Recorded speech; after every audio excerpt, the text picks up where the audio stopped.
Hey everyone, welcome to The Explainer. Today, we're unpacking a really vital and honestly fascinating section of the SASB standard for oil and gas exploration and production. We're moving way past the usual environmental metrics today to examine something that fundamentally alters the risk profile of global energy extraction: security, human rights, and the rights of indigenous peoples. Okay, let's dive into this. When we think about oil and gas extraction, our minds usually go straight to the sheer technical challenges, right? We picture massive offshore rigs, deep-sea drilling, incredibly complex geology, cutting-edge engineering. But what happens when those massively complex technical operations overlap with totally unpredictable socio-political environments? What happens when a multi-billion-dollar oil reserve sits right smack in the middle of an active war zone, or on lands fiercely protected by local communities? Well, the answer to that question forms the entire core thesis of our explainer today. Ethical risks inevitably become financial realities. If a company fails to navigate non-technical risks, things like human rights violations, community protests, or regional conflicts, those failures translate directly into severe financial penalties, suspended permits, and massive asset write-downs. And as we'll see, the SASB standards are actually designed to measure exactly this. Here's our roadmap for today. First, we'll look at the hidden costs of oil. Second, operating in conflict zones. Third, indigenous rights in lands. Fourth, the price of human rights. And finally, asset write-downs and delays. Let's get right to it. Section 1. The hidden costs of oil. Looking beneath the surface. Now, what's really interesting here is how the SASB standard actually takes these super complex, almost messy human risks and forces them into hard, quantifiable metrics. We aren't just talking about vague corporate social responsibility goals or PR buzzwords. We are talking about strict, required percentage disclosures of reserves in conflict areas and detailed due diligence practices. It brings an entirely new level of transparency to the industry. But before we get into those exact percentages, we really need to understand what is at stake. The standard requires companies to evaluate these risks against their proved and probable reserves. Following the Society of Petroleum Engineers guidelines, these classifications are literally the financial lifeblood of an exploration and production entity. So, if non-technical risks endanger these specific valuations, the entire financial standing of the company is suddenly called into question. Section 2. Operating in conflict zones. Measuring the threat. The challenge for regulators and investors has honestly always been how to objectively define a conflict zone. We need a way to measure the threat without relying on subjective opinions.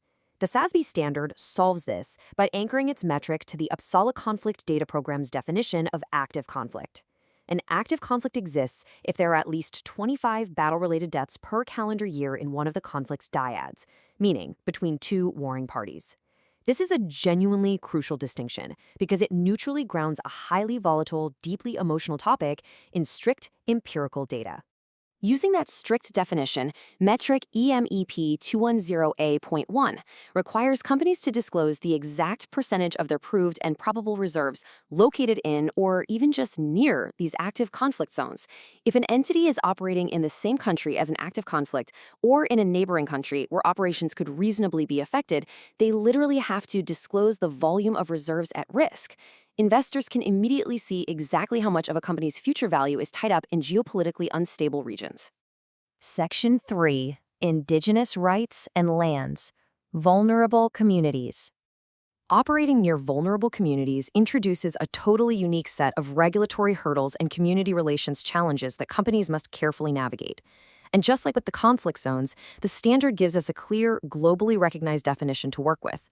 Indigenous lands are defined as those occupied by people self-identifying as indigenous per United Nations Article 33 and ILO Convention 169. We are looking at populations with historical continuity, incredibly strong links to natural resources, and distinct cultural beliefs. By anchoring to these UN standards, companies are given a highly specific framework for identifying exactly where these lands are. Once those lands are formally identified, metric EMEP 210.02 kicks in. Companies must disclose the percentage of their reserves located within 5 kilometers of a recognized indigenous boundary. And honestly, that 5-kilometer radius is a key detail. It acknowledges a crucial reality. You don't actually have to be drilling directly on indigenous land to trigger massive operational roadblocks, community resistance, or intense regulatory pushback. Proximity alone equals risk. Section 4. The price of human rights. Due diligence. So the crucial point is that companies literally cannot just wing it when they're operating in these regions. The standard demands formal engagement processes based on very specific international frameworks.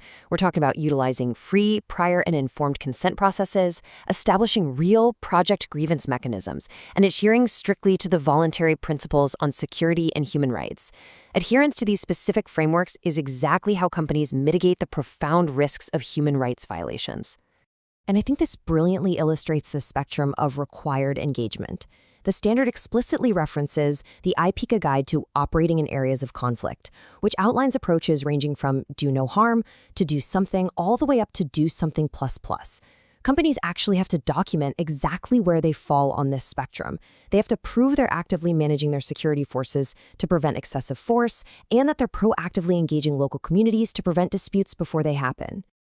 Finally, Section 5, Asset Write-Downs and Delays, the financial climax.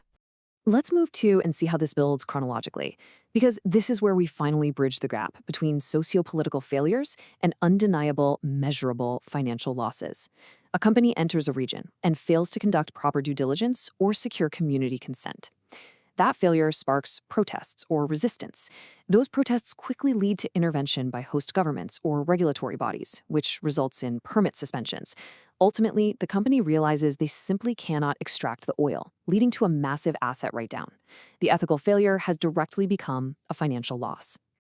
And the SASB standard actually captures this domino effect right in the middle through metric EMEP 210B.2. Companies are required to report the total number and the actual duration in days of site shutdowns caused by non-technical factors. So when community resistance, political delays, or armed conflict literally halt production, those events are immediately transformed into a highly quantifiable metric of lost days and, of course, lost revenue. But wait, it actually goes even further than just counting lost days. The standard outlines how financial analysts can quantify the total value at risk here. Because of these socio-political challenges, the expected cash flows of a project are reduced. Analysts will apply additional discount rate premiums to a project's net present value, essentially penalizing the valuation mathematically to account for country risk, corruption, and community instability. The human element literally discounts the value of the oil sitting in the ground.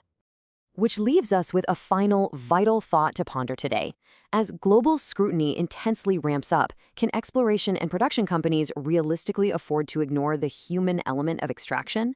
What the SASB standards make abundantly incredibly clear is that the answer is no. Security, human rights, and indigenous relations are no longer just nice-to-have ethical considerations. They are intrinsically, mathematically linked to corporate valuation. Ethical accountability absolutely is financial accountability. Thanks for joining me on this deep dive, and keep questioning what lies beneath the surface.